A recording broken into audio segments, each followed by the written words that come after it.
June 18th, 1815. 11:30 a.m., Hougoumont Farmhouse, Belgium. Lieutenant Colonel James MacDonald stood in the courtyard of a modest Belgian farmhouse and watched 30,000 French soldiers preparing to kill him. The math was impossible. He commanded roughly 300 Coldstream and Scots Guards inside the brick walls of Hougoumont. Outside, Prince Jérôme Bonaparte's entire division, supported by artillery, cavalry, and the finest light infantry in Europe, was forming up to annihilate them. The farmhouse complex covered maybe 4 acres. The French line stretched for miles. MacDonald faced a binary choice that would echo through history: abandon Hougoumont and preserve his men's lives, or hold this insignificant collection of buildings and gardens against overwhelming odds. If he abandoned it, the French would pour through the gap in Wellington's line, roll up the Allied flank, and quite possibly win the battle, and with it, control of Europe. If he stayed, his men would almost certainly die. This was the most lopsided defensive action in military history. By the time the sun set that evening, the farmhouse would be on fire. Its walls would be shattered by cannon fire. Its gardens would be carpeted with bodies, and one man's decision to hold the line would have changed the course of Western civilization forever. Yet somehow, this story has been forgotten by everyone except military historians and Napoleonic enthusiasts. Ask 100 people about Waterloo, and 99 will mention Napoleon's defeat. Perhaps one will know about the Prussians arriving to save Wellington. But almost none will know that the entire battle, and everything that followed, hung on whether a Scottish officer and his tiny garrison could hold a farmhouse for 8 hours against odds of 100 to 1. By the end of this story, you'll understand why this matters more than almost any other defensive action in European history. You'll see how 300 men absorbed the attack of 30,000. You'll learn why historians call it the key to the battle. And you'll discover why, when Wellington was asked years later to name the bravest man at Waterloo, he didn't hesitate: MacDonald of the Guards. But we can't just jump straight to the desperate hand-to-hand fighting in the courtyard. Without understanding the context, without grasping what was really at stake that morning in Belgium, the defense of Hougoumont becomes just another battle story. This was something far more significant. To understand what was happening at that Belgian farmhouse, we need to go back exactly 1 year to the spring of 1814. Napoleon Bonaparte had been defeated.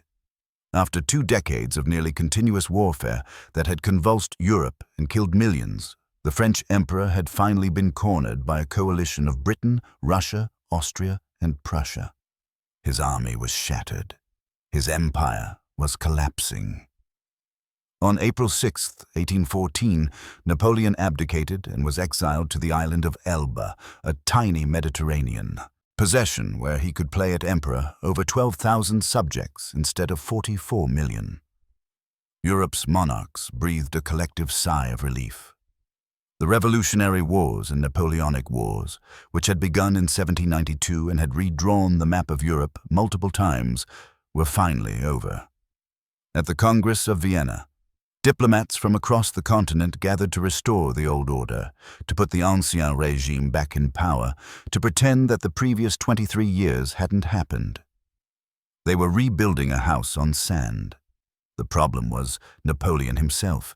He was only 44 years old. He was healthy, energetic, and, most dangerously, he was bored. On Elba, he maintained a miniature court, drilled his guard of 600 soldiers, and received intelligence reports about what was happening in France. And what was happening in France was chaos. Louis XVIII, the restored Bourbon king, was profoundly unpopular. The French people hadn't fought for 20 years to restore absolute monarchy. Veterans of the Grande Armée were reduced to poverty. The new government was incompetent and divided. Economic conditions deteriorated, and everyone remembered that under Napoleon, for all his autocracy and endless wars, France had been the dominant power in Europe, not a defeated nation divided among the victors. Napoleon watched. He calculated. He waited. On February 26, 1815, he made his move. With about 1,000 soldiers, he escaped from Elba and landed on the French coast near Cannes. Louis XVIII sent an army to arrest him. When the two forces met, Napoleon walked alone toward the royalist troops. "Soldiers of the 5th Regiment," he called out, "do you recognize me?" The response was immediate. The entire regiment defected to Napoleon. Then another regiment, then another. Within 3 weeks, Napoleon was back in Paris. Louis XVIII had fled to Belgium. The French army, which supposedly served the king, had rallied to the emperor without a shot being fired. The Bourbon Restoration had collapsed like a house of cards. This was catastrophic. Europe's leaders had spent a year at Vienna negotiating a peace settlement. They'd redivided Poland, adjusted borders, restored monarchs, and created a balance of power system designed to prevent any single nation from dominating the continent again. And now Napoleon, the man who'd spent 20 years trying to conquer Europe, was back into power in France with the French army behind him. The response was immediate and unanimous. On March the 13th, while Napoleon was still marching toward Paris, the powers at Vienna declared him an outlaw. On March 25th, they formed the 7th Coalition against France.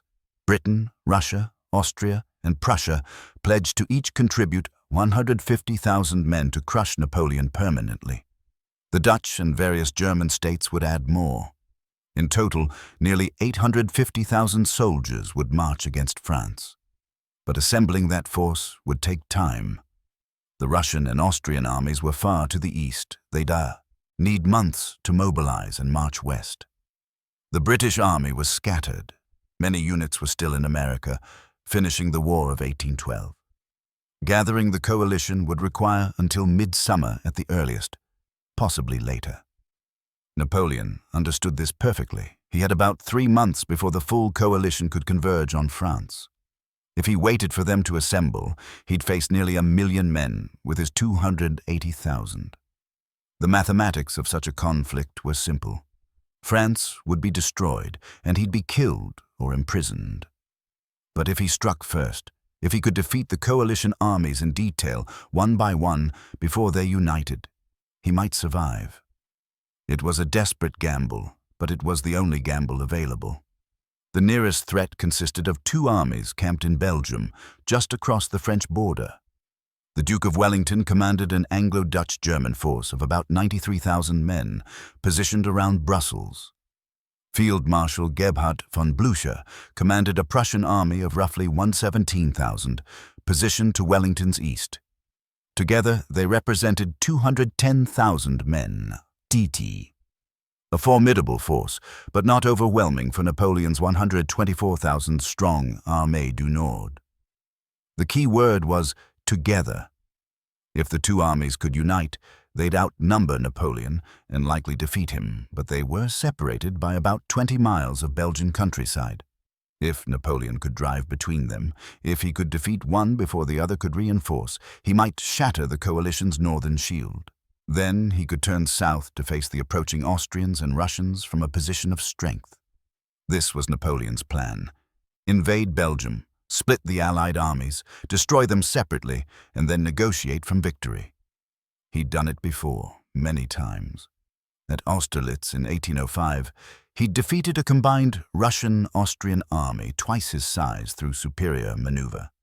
At Jena-Auerstedt in 1806, he'd annihilated the Prussian army in a single day. At Wagram in 1809, he'd defeated another coalition force. Speed, aggression, and audacity had been his hallmarks for 2 decades. On June 15, 1815, he crossed the border into Belgium with 124,000 men. And that's exactly what terrified everyone. There was one man who thought differently about how to fight Napoleon.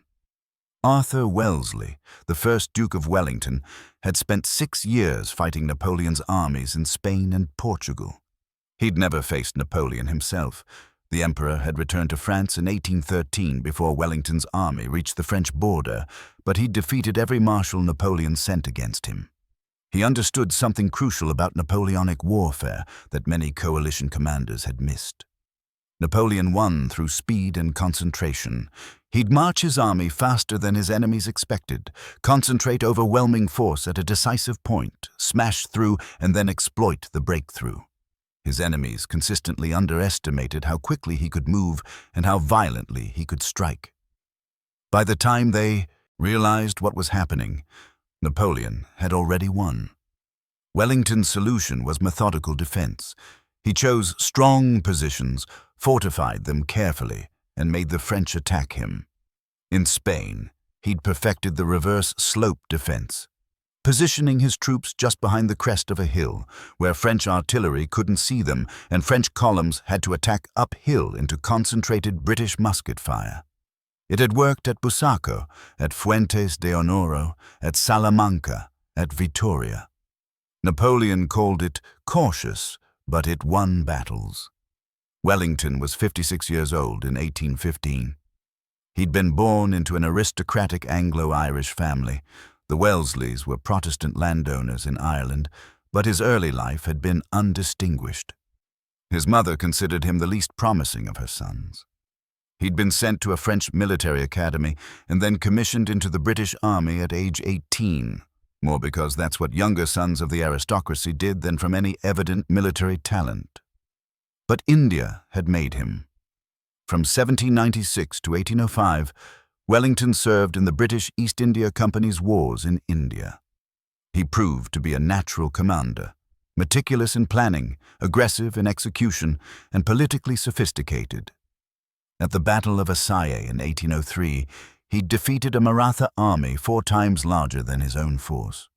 It had been one of the bloodiest battles of his career. A quarter of his men became casualties, but it established his reputation.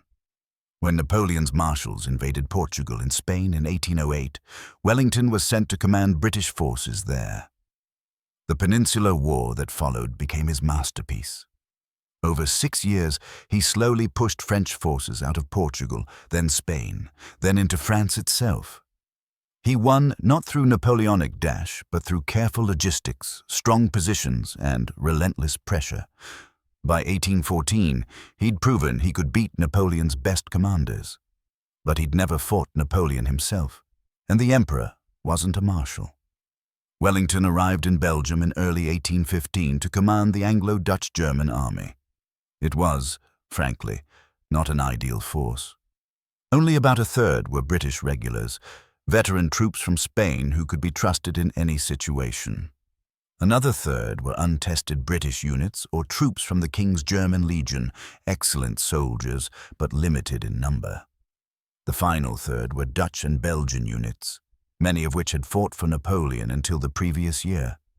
Wellington privately called it an infamous army. He had 93,000 men divided into 3 corps plus a reserve, spread across southern Belgium to cover Brussels and the approach roads from France. His plan was simple. If Napoleon attacked, hold defensive positions until the Prussians could reinforce. The 2 armies would then crush Napoleon between them. The weakness was obvious. Wellington and Blücher were separated by about 20 miles. If Napoleon drove between them and defeated one army before the other could help, everything would collapse. They'd discussed this. They'd promised to support each other. But promises made in planning rooms and actual battlefield assistance were very different things. On the evening of June 15th, Wellington received word that Napoleon had crossed the border and was driving north toward the junction between the Allied armies. The attack had come faster than expected. Napoleon was doing what he always did, moving quickly and striking hard before his enemies could concentrate. Wellington made his decision. He'd take up a defensive position south of Brussels, at a place called Mont Saint-Jean, on a low ridge that crossed the road from Charleroi. It was good defensive terrain, gentle slopes, a reverse slope position for his infantry, and small villages and farms that could be fortified. If he could hold there for a day, the Prussians would arrive and they'd destroy Napoleon together. The key was holding. And the key to holding was the ground itself. About half a mile forward of Wellington's main line, on the right flank, sat a collection of farm buildings called Château de Hougoumont. In French, Chateau suggested something grand. In reality, Hougoumont was a working farm, a manor house, several barns, stables, a chapel, and various outbuildings arranged around a central courtyard. The entire complex was maybe 400 yards long and 300 yards wide, surrounded by thick brick walls 8 to 12 feet high. South of the main building stretched a formal garden and a dense wood. Wellington looked at Hougoumont and saw its value immediately. If the French controlled it, they'd have a fortified position within half a mile of his right wing. French skirmishers and artillery could use it to pour fire into his line. French columns could mass behind it for attacks on his flank. If Napoleon took Hougoumont early in the battle, Wellington's entire position would be compromised, but if Wellington held it, Hougoumont would anchor his right flank. French attacks would have to go around it or be disrupted by fire from its walls. Thousands of French troops could be tied down trying to capture it. As long as Hougoumont held, Wellington's right was secure. On June 17th, Wellington personally inspected the farmhouse complex. He ordered it fortified, walls loopholed for musketry, gates reinforced, obstacles prepared, the wood and garden organized for defense. He assigned troops to hold it, light companies from the Coldstream and Scots Guards, plus companies from the King's German Legion and Nassau troops. In total, about 2,000 men would be responsible for the Hougoumont sector, with roughly some 200 in and around the buildings and 800 more in support. To command the buildings themselves, Wellington selected Lieutenant Colonel James MacDonell of the Coldstream Guards. By 1815, James MacDonell had concluded that defending ground was fundamentally about willpower. You could have strong walls, good positions, and adequate supplies, but if the garrison lost its nerve and abandoned the position, none of that mattered. Holding required a commander who simply would not quit, no matter what happened. MacDonell was that man. James MacDonell was 42 years old in June 1815, a career Guards officer who'd spent 21 years in uniform. He'd been born in Inverness Shire in the Scottish Highlands into a clan society that still remembered Culloden and the destruction of Highland culture that had followed. The MacDonells were a proud family, but not wealthy. A military career was a logical choice for a younger son with more ambition than patrimony. He'd joined the Coldstream Guards in 1793, at age 20, just as Britain entered the war against revolutionary France. The timing was unfortunate. The 1790s were a low point for the British Army, which suffered a series of humiliating defeats in Flanders and the West Indies. But MacDonell survived, learned his trade, and slowly advanced. By 1815, he'd seen extensive combat. He'd fought in Egypt in 1801 against French forces there. He'd served in the Copenhagen expedition in 1807. Most significantly, he'd fought throughout the Peninsular War from 1809 to 1814, commanding light companies of the Guards in Portugal and Spain. He'd been at Talavera, at Barossa, at Salamanca, at Vitoria, at the Pyrenees, and at Toulouse. He'd been wounded. He'd been mentioned in dispatches. He'd learned what worked and what didn't when defending against French attacks. What worked was simple: discipline, firepower, and refusal to panic. French tactics emphasized aggressive columns supported by skirmishers and artillery. The columns would advance rapidly, overwhelming defenders through shock and momentum. Most armies couldn't stand against them. They'd break and run before the French even made contact. British troops, trained to fire in line and hold their position, could defeat French columns if, and this was crucial, if they didn't break. The key was steady volley fire delivered at close range into dense columns. 2 or 3 devastating volleys would shatter any column, but it required nerve. French attacks were terrifying. Drums beating, thousands of voices shouting, bayonets gleaming, columns seeming unstoppable. Troops had to stand and fire while that mass bore down on them.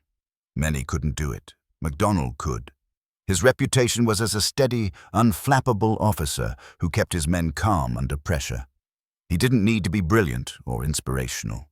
He needed to be immovable, and he was. He was also physically imposing. Contemporary descriptions note he was tall and powerfully built, important qualities when physical presence mattered in leadership. He had red hair and a ruddy complexion typical of Highland Scots. He wasn't particularly articulate or eloquent. He was simply reliable. Wellington knew MacDonald's record. When he needed someone to hold Hougoumont against sustained French attack, MacDonald was the obvious choice. The Duke's instruction was characteristically brief. Hold Hougoumont. No elaboration, no detailed orders. Wellington trusted MacDonald to understand what that meant. What it meant was, don't lose this position, no matter what happens. On the afternoon of June 17th, as rain poured down on Belgium and turned the roads to mud, MacDonald moved into Hougoumont with companies from the Coldstream Guards and Scots Guards. He had about 500 guards initially, plus Nassau and Hanoverian troops for a total garrison of roughly 1,200 in the immediate area. Several hundred more British guards were positioned behind the farm as reserves. He spent the evening and night organizing the defense. The manor house was solid brick. It would resist musket fire and provide good cover. The courtyard walls were thick and had several strong gates. The chapel, the barns, and the outbuildings provided additional defensive positions. The formal garden south of the main buildings was surrounded by walls with limited entrances. And south of the garden, a wood of perhaps 15 acres offered cover for skirmishers but could be defended by troops behind the garden walls. MacDonald positioned his men carefully. Light companies would defend the wood and garden, falling back progressively to prepared positions. The courtyard and buildings would be the final strong point. If the French broke through the outer defenses, his men could retreat behind the courtyard walls and hold there. The weak points were obvious. The south gate, the main entrance from the garden into the courtyard, was heavy wood reinforced with iron, but if French troops reached it in sufficient numbers, they might break it down. The chapel, on the east side, had windows that looked out onto an orchard. French troops in the orchard would have partial cover. The west side faced open ground that was exposed to artillery. But overall, Hougoumont was defensible. The walls were solid, the gates were strong, the buildings provided cover and firing positions. As long as the garrison held its nerve and Wellington kept them supplied with ammunition, they could hold against most attacks. What MacDonald didn't know, what he couldn't know yet, was that Napoleon didn't plan most attacks. Napoleon planned to take Hougoumont by throwing an entire division at it, supported by corps d'Issue, artillery, and reserves. The French wouldn't probe or test the position. They'd overwhelm it through sheer mass. On the evening of June 17th, as MacDonald walked the walls of Hougoumont in the rain, French troops were already moving into position opposite the farm. Thousands of them. By dawn, roughly 14,000 men from Prince Jérôme Bonaparte's division would be massed facing the farm, with another 16,000 available in Reilly's II Corps if needed. Napoleon himself would position his headquarters on a ridge with a clear view of Hougoumont, watching the attack personally. This was an enormous gamble. Most commanders thought it was impossible to hold Hougoumont once. Napoleon committed to taking it. The mathematics were brutal. Maybe 500 guards in the buildings, another 700 in immediate support, facing 30,000 French infantry backed by divisional and chorus artillery. The French could simply saturate the position with men and firepower until it collapsed. But MacDonald had fought in Spain. He knew what French attacks looked like. He'd seen strong positions hold when everyone thought they'd fall, and weak positions collapse when everyone thought they were safe. The difference wasn't the position, it was the men defending it. He gathered his officers as darkness fell. His instructions were simple. We hold. If the French break through anywhere, we counterattack immediately and throw them out. We do not abandon this position under any circumstances. One of his officers, we don't know who, reportedly asked what they should do if they ran out of ammunition. MacDonald's response was characteristic. Then we use bayonets. The rain continued through the night. June 18th dawned gray and overcast, the ground sodden, visibility poor. At 6 a.m., MacDonald's sentries reported French troops forming up opposite Hougoumont in enormous numbers. Skirmishers were already moving into the wood, probing the defenses. French artillery batteries were unlimbering on the ridge above. The time had come. At 11:30 a.m. on June 18, 1815, French artillery opened fire on Hougoumont. The bombardment was methodical and devastating. Napoleon had positioned 24 guns on the ridge overlooking the farm, 12-pounders and howitzers that could hurl solid shot and explosive shells into the buildings from 800 yards away. The gunners had excellent visibility despite the overcast sky. They could see the walls, the gates, the roofs, the chapel tower. They began systematically pounding the complex. The first shells struck the manor house and the barns. Tiles shattered, timbers splintered, clouds of brick dust rose into the gray sky. The guards took cover inside the buildings and behind the walls. There was nothing to do but endure it. The French could fire at the stationary target for as long as they wanted. The British had no guns positioned to suppress them. This was Napoleon's plan, not the entire plan. That would unfold throughout the day, but the opening gambit. He intended to seize Hougoumont early in the battle, establishing control of Wellington's right flank before launching his main assault on the Allied center. Taking Hougoumont would serve multiple purposes. It would weaken Wellington's position, it would give French artillery a forward observation post, and it would boost French morale by capturing a major strong point in the first hour of fighting. He'd assigned the task to his youngest brother, Prince Jérôme Bonaparte. Jérôme was 30 years old, a former king of Westphalia who'd lost his kingdom when Napoleon fell. He was brave but headstrong, prone to frontal assaults and contemptuous of casualties. Napoleon knew this, but gave him the assignment anyway. Taking a fortified farm shouldn't require subtle tactics, just overwhelming force. Jérôme had 3 brigades available, roughly 14,000 men organized in dense columns. Supporting them were divisional guns and the corps artillery. The plan was straightforward. Bombard Hougoumont until the defenders were sufficiently softened, then send the infantry forward to storm the buildings. The defenders would be outnumbered 30-1. They'd break. At noon, the artillery barrage intensified.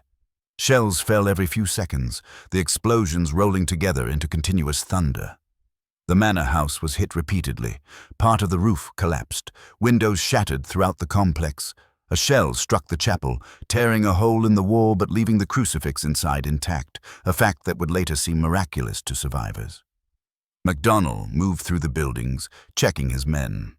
The guards were taking casualties from the bombardment, but not many. They'd learned in Spain how to survive artillery fire. Stay behind thick walls, stay low, move between salvos.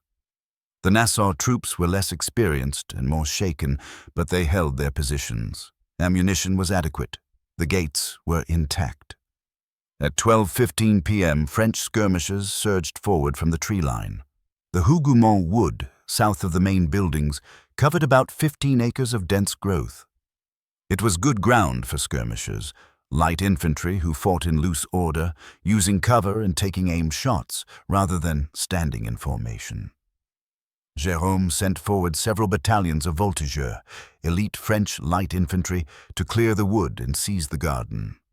The fight for the wood was brief and vicious. British light companies from the Guards were positioned behind trees and in prepared positions.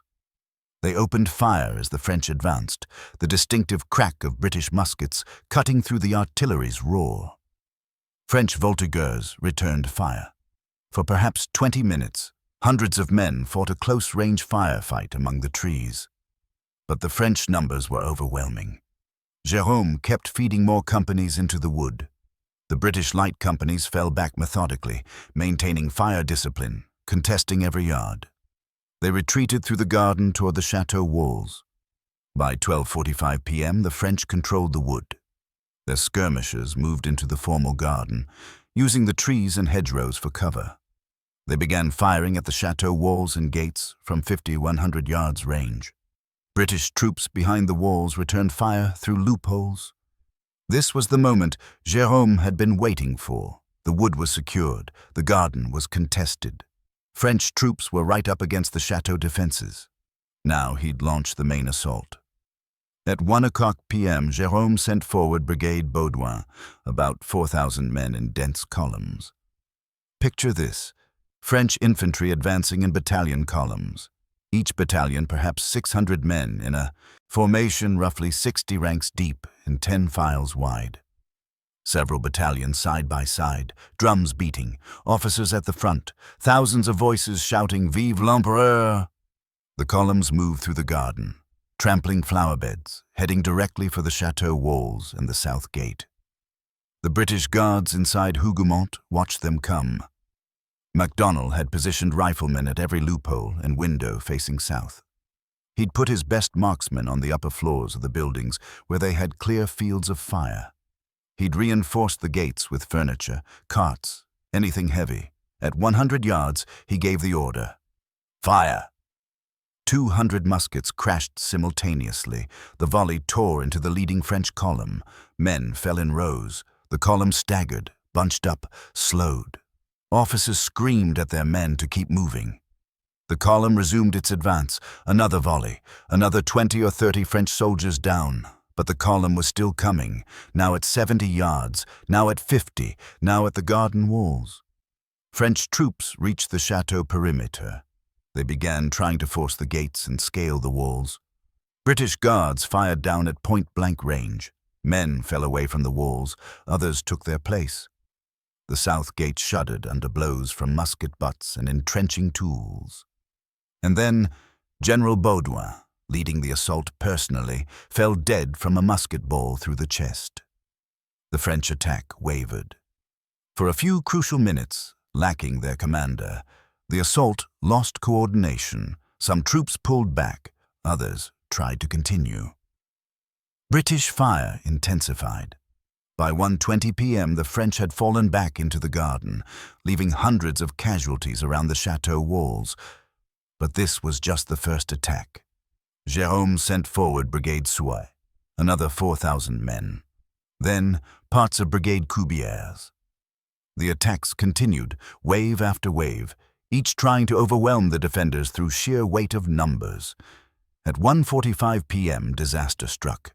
A group of French infantry, perhaps 100 men from one of the assault columns, reached the great south gate and began battering it.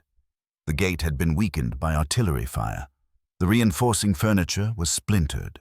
Under continuous blows, the gate began to give way. MacDonald saw it happening. If the French got through that gate in force, they'd pour into the courtyard. The interior courtyard was maybe 40 yards square, surrounded by buildings. If French troops got inside, they could storm the buildings from within. The defense would collapse. He sprinted toward the gate with a handful of guards. Colonel Francis Home, Ensign James Hervey, Ensign Henry Gooch, Corporal James Graham, and perhaps 3 or 4 others. These were men he'd served with for years, men he trusted completely. They reached the gate just as French soldiers began pushing through. What happened next took perhaps 90 seconds and became the most famous action at Waterloo. The French soldiers tried to wedge the couloir, gate open wider, trying to force their way through in numbers. MacDonald and his men pushed back, literally putting their shoulders against the gate and heaving. Other guards ran up to help. For a moment, it was simply 2 groups of men pushing against each other, a test of pure physical strength. French troops outside threw their weight against the gate. Guards inside pushed back. The gate swung inches open, then inches closed. Men on both sides were shouting, cursing, screaming. One French lieutenant colonel, Légion d'honneur on his chest, sword in hand, forced his way through the gap and into the courtyard. He raised his sword and charged at MacDonald. Corporal Graham shot him dead. Another French soldier got through. A guard bayoneted him. Another. Each one cut down within seconds. MacDonald and his men kept pushing. Gradually, inch by inch, they forced the gate closed. The French outside tried desperately to prevent it, but they couldn't get enough leverage through the narrowing gap. The gate swung shut. Guards threw their backs against it and held it there while others jammed bars and debris into place to secure it. The entire action, from the gate beginning to break to it being secured again, lasted perhaps 90 seconds. Maybe 30 French soldiers had entered the courtyard. All were killed. The gate was closed. The courtyard was secure. Wellington later said that the closing of the Hougoumont gate was the decisive action of the battle. If the French had gotten into the courtyard in force, the chateau would have fallen within minutes. If the chateau had fallen at 2:00 p.m., Wellington's right flank would have been compromised for the remaining 5 hours of fighting. The entire battle might have turned on those 90 seconds, but Jérôme didn't know the gate assault had failed. He kept sending more troops forward. By 2:30 p.m., perhaps 10,000 French infantry had attacked Hougoumont in successive waves. The garden was packed with French soldiers. Bodies were piling up around the walls. The chateau buildings were being hammered by artillery and musket fire. And inside, MacDonald's garrison was starting to suffer. Casualties were mounting, not rapidly, but steadily. Ammunition was running low in some positions. The Nassau troops in the garden walls had lost heavily and were beginning to waver. Parts of the buildings were on fire from artillery shells. At 3:00 p.m., Wellington sent reinforcements, companies from the 1st Guards. These fresh troops moved into Hougoumont under fire, replaced exhausted defenders, and brought fresh ammunition. The defense stiffened again. But Jérôme wasn't giving up. He'd committed his prestige to taking Hougoumont. Napoleon was watching from the ridge. The entire French army could see their comrades attacking the farm. Jérôme kept ordering new assaults, sending regiment after regiment against the walls. By 3:30 p.m., the battle had been raging around Hougoumont for 2 hours. The French had suffered perhaps 3,000 casualties trying to take the buildings. The British had lost maybe 300 killed and wounded, but still held the position. More importantly, 14,000 French troops and supporting artillery were completely occupied, attacking Hougoumont, troops Napoleon desperately needed for his main assault on Wellington's center, which was now developing. This was the hidden victory of Hougoumont. MacDonald wasn't just defending a farm, he was absorbing French combat power that would otherwise be hitting Wellington's main line. Every hour Hougoumont held was an hour those 14,000 French troops weren't available elsewhere. At 4:00 p.m., the situation deteriorated sharply. A French howitzer shell struck the chapel and set the roof on fire. Flames spread rapidly to the main house and the barns. Within minutes, multiple buildings were burning. Thick smoke poured into the courtyard. The heat became intense. The British wounded were in the barn and chapel. As flames engulfed the buildings, guards began carrying wounded men out into the courtyard and garden, exposing themselves to French fire to save their comrades. Some wounded couldn't be moved and died in the flames. The fire spread to the outbuildings. Soon much of Hougoumont was ablaze. MacDonald made a critical decision. They'd continue fighting from the burning buildings. As long as the walls stood, the position could be held. His men wrapped wet cloths over their faces and kept firing through the loopholes. The smoke actually provided some concealment from French marksmen. The gates remained secured. The defense continued. The French kept attacking through the smoke and flames. More assaults on the gates, more attempts to scale the walls, more columns trying to force their way into the courtyard. Each was repelled. At 4:30 p.m., at 5:00 p.m., at 5:30 p.m. By 6:00 p.m., parts of Hougoumont were in ruins. The chapel's roof had collapsed. The barn was gutted. The manor house was heavily damaged. French artillery had blown holes in several walls. The garden was a moonscape of shell craters and fallen trees. Bodies lay everywhere. French casualties carpeted the ground around the buildings, but the British still held. The gates were secure. The walls, damaged but intact, were still defended. French troops had gotten nowhere near the courtyard since the gate was closed at 1:45 p.m. At this point in the wider battle, Napoleon's main assault on Wellington's center had been repulsed with heavy losses. Marshal Ney had launched a catastrophic cavalry charge that had been destroyed by British infantry squares. The Prussians were arriving on Napoleon's right flank. The French position was deteriorating rapidly, but Jérôme kept attacking Hougoumont. He'd become obsessed with taking it. He sent forward his last reserves, parts of Brigade Piat and additional troops from two corps. The attacks continued even as the sun began setting. At 6:30 p.m., Wellington ordered the final reinforcements into Hougoumont, the remaining companies of the Coldstream Guards. By this point, perhaps 3,000 Allied troops total had fought at or around Hougoumont during the battle, though never more than about 200 at any given moment. The French continued attacking until past 7 o'clock p.m. Even as Napoleon's army was beginning its general retreat, even as Prussian troops were rolling up the French right wing, French soldiers were still trying to storm Hougoumont's walls. They never took it. Not the courtyard, not the main buildings, not even the garden walls, though French troops occupied the garden itself for most of the afternoon. At 7:30 p.m., as twilight fell and French troops across the battlefield began retreating in disorder, the attacks on Hougoumont finally stopped. Jérôme's division, which had begun the day with 14,000 men, had suffered approximately 5,000 casualties, killed, wounded, or missing. British losses at Hougoumont totaled about 500 killed and wounded from the garrison, plus losses from the reinforcing units. The mathematics was stark. Roughly 300-500 guards at any given time, reinforced throughout the day, had held a farm complex against sustained attacks by forces 20 to 50 times larger. They'd inflicted casualty ratios of 10 to 1 or higher. They'd tied down nearly a quarter of Napoleon's infantry for 8 hours, and they'd held every major position within the chateau. MacDonald walked through the smoking ruins that evening. The courtyard was choked with debris from the collapsed buildings. The chapel was a shell, but remarkably, the wooden crucifix above the altar had survived intact despite being surrounded by flames. The garden looked like a slaughterhouse. French casualties lay in heaps where they'd fallen. His men were exhausted. Many were wounded. Their uniforms were torn and burned. Their faces were black with powder smoke and soot, but they'd held.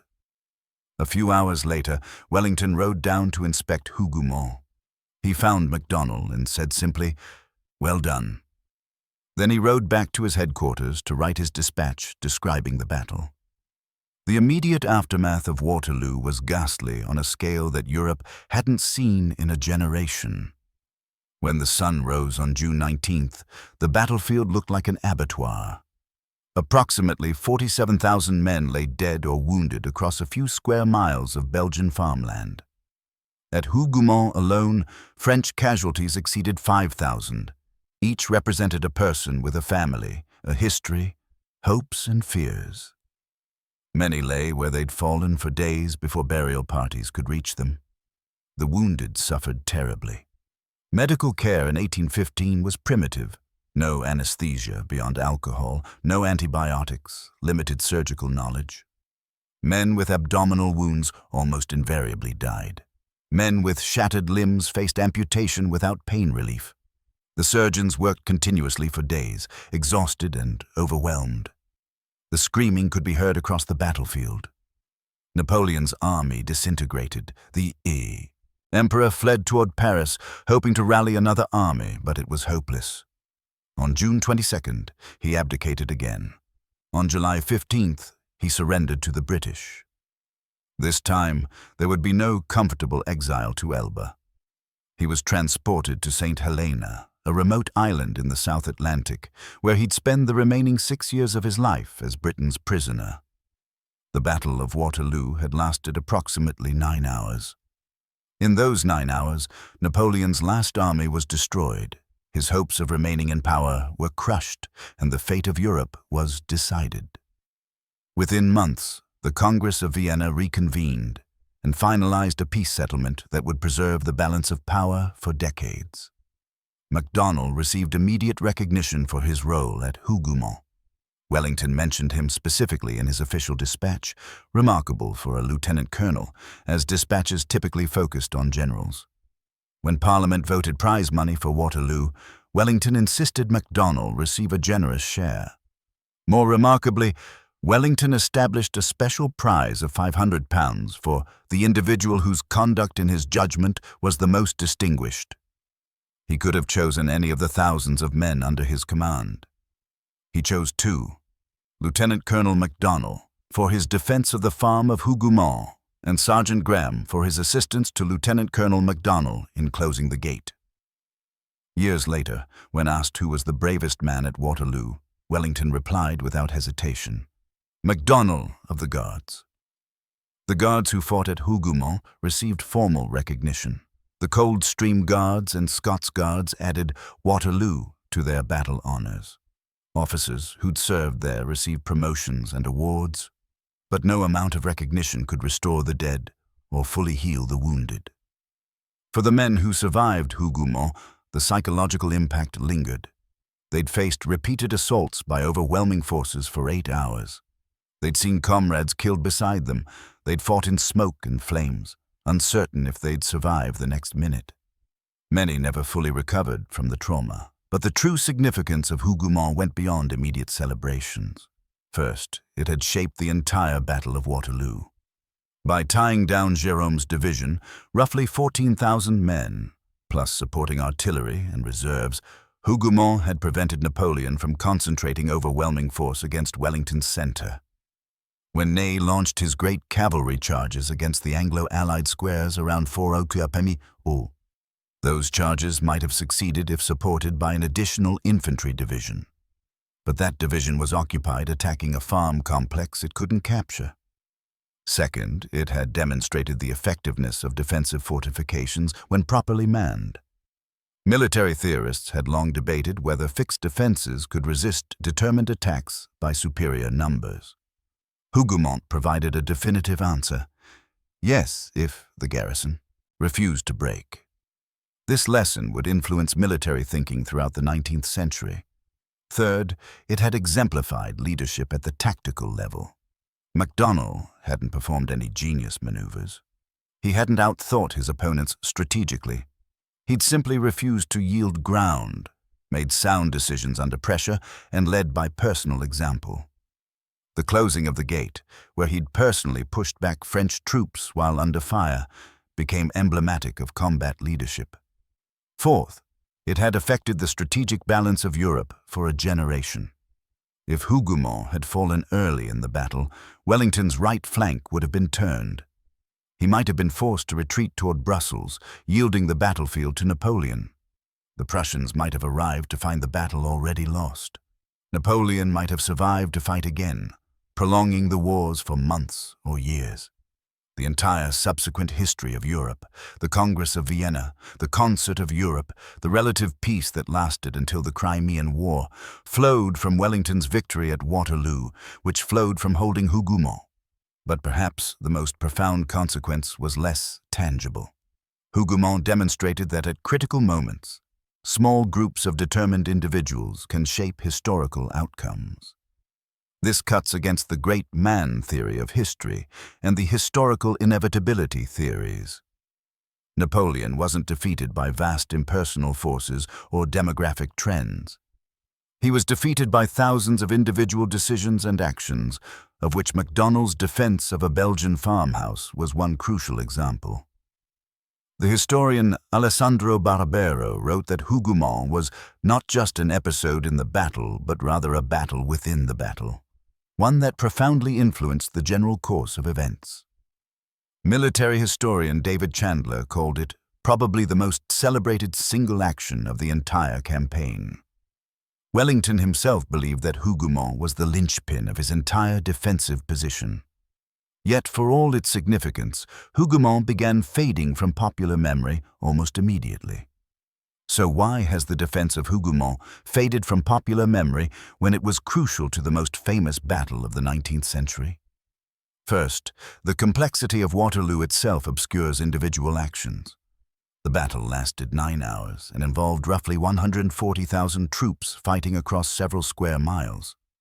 Multiple critical actions occurred: the French capture of La Haye-Sainte, Ney's cavalry charges, the Imperial Guard's final attack, the Prussian arrival. For popular audiences, Waterloo is a massive, confusing battle with too many moving parts. Hougoumont becomes just one element among many, and the details get lost. Second, Hougoumont wasn't the decisive moment of the battle. While it was crucial to Wellington's defense, the battle's dramatic climax came later. The repulse of the Imperial Guard around 7 o'clock p.m., followed by the general French collapse. That's the moment that gets highlighted in histories and films. The moment when Napoleon's elite forces were thrown back and his army disintegrated. Compared to that climax, an 8-hour grinding defensive action at a farm complex seems less cinematic, even though it was equally important. Third, Hougoumont lacks a single dramatic incident that captures popular imagination. The closing of the gate was extraordinary, but it lasted 90 seconds and involved perhaps a dozen men. There's no equivalent to the charge of the Light Brigade or Pickett's charge, a grand, doomed, visually spectacular action that translates easily to art and film. Hougoumont was hundreds of small, desperate actions stretched over hours. That doesn't compress well into popular narrative. Fourth, geographical distance has obscured British interest over time. Waterloo was fought in Belgium and involved Dutch, Belgian, German, and Prussian forces alongside British troops. For British audiences, other battles, Trafalgar, the Thin Red Line at Balaclava, the defense of Rorke's Drift, have more exclusively British character and are easier to claim as national moments. Hougoumont gets lost among the international forces at Waterloo. Fifth, political changes shifted the narrative. As the 19th century progressed and Britain's relationship with France normalized, there was less emphasis on replaying the Napoleonic Wars in detail. World War I then created new military narratives that overshadowed earlier conflicts. By the mid-20th century, few Britons could name any specific action from Waterloo, let alone Hougoumont. Sixth, changing scales of warfare made Hougoumont seem less relevant. By World War I, battles involved millions of soldiers fighting across hundreds of miles. The defense of a single farm complex by a few hundred men seemed quaint and irrelevant to industrial-age warfare. Military historians continued studying it, but popular memory moved on to larger, more recent conflicts. Seventh, the lack of a single heroic figure limits popular appeal. MacDonald was the commander, but he wasn't a romantic or flamboyant personality. He didn't give inspiring speeches. He didn't perform impossible feats.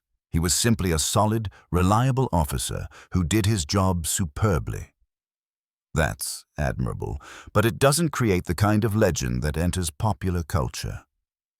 Despite these factors, military historians have never forgotten Hougoumont. Professional study of the battle always emphasizes its crucial role. The British Army's institutional memory preserves it. The Coldstream Guards and Scots Guards maintain traditions commemorating Hougoumont. And in Belgium, the chateau has been partially restored and is now a museum dedicated to the battle.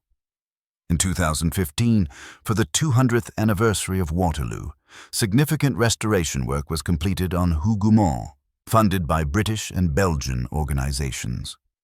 The North Gate, the main entrance to the courtyard, was repaired and reinforced, looking much as it did in 1815. The chapel was restored, including the famous crucifix that survived the flames. Visitors can now walk through the courtyard where MacDonald and his men fought, stand before the gates they defended, and see the garden and wood where thousands died. Modern military analysis has only reinforced Hougoumont's significance. Studies of defensive warfare consistently cite it as an example of how to conduct a successful defense against superior numbers. Strong positions, determined leadership, fire discipline, immediate counterattacks against penetrations, and refusal to yield key terrain. The U.S. Army's Staff College includes Hougoumont in its curriculum. British officer training still references it. In the end, Hougoumont deserves to be remembered not just as a British victory, but as one of the most remarkable defensive actions in military history. Remember the morning of June 18th, when MacDonald looked at the French divisions forming up and understood he'd have to hold against impossible odds. Remember the 2 hours of artillery bombardment that his men endured before the first infantry assault. Remember the closing of the gate when a handful of guards pushed back French soldiers through sheer determination and physical strength. Remember the 8 hours of continuous fighting, attack after attack, each repulsed. Remember the buildings burning around them and the guards continuing to fight through smoke and flames. Remember that approximately 500 guards held the chateau's main buildings throughout the entire battle, never yielding the courtyard, never allowing French troops to establish themselves inside the walls. Remember that they inflicted perhaps 5,000 French casualties while suffering 500 of their own. Remember that they tied down 14,000 French troops who were desperately needed elsewhere on the battlefield. Remember that Wellington called it the key to his victory. Remember that when asked to name the bravest man at Waterloo out of 68,000 men under his command, he chose MacDonald without hesitation. And remember the broader principle. Sometimes at critical moments, individual courage and determination matter enormously. Historical events aren't predetermined by vast forces. They're shaped by thousands of individual decisions. MacDonald could have abandoned Hougoumont. His men could have broken under the sustained attacks. The gate could have been lost. Any of those outcomes would have changed everything that followed. But they held. Through 8 hours of hell, through odds that should have been insurmountable, through conditions that would have broken most garrisons, they held. Not because they were superhuman, but because they refused to quit. On June 18, 1815, at a Belgian farmhouse whose name most people can't pronounce, Lieutenant Colonel James MacDonald and roughly 300 guards demonstrated what disciplined troops under determined leadership can achieve against overwhelming odds. They saved Wellington's right flank. They helped win the Battle of Waterloo. They helped end the Napoleonic Wars and shape the course of European history. This is our history, and it's worth remembering.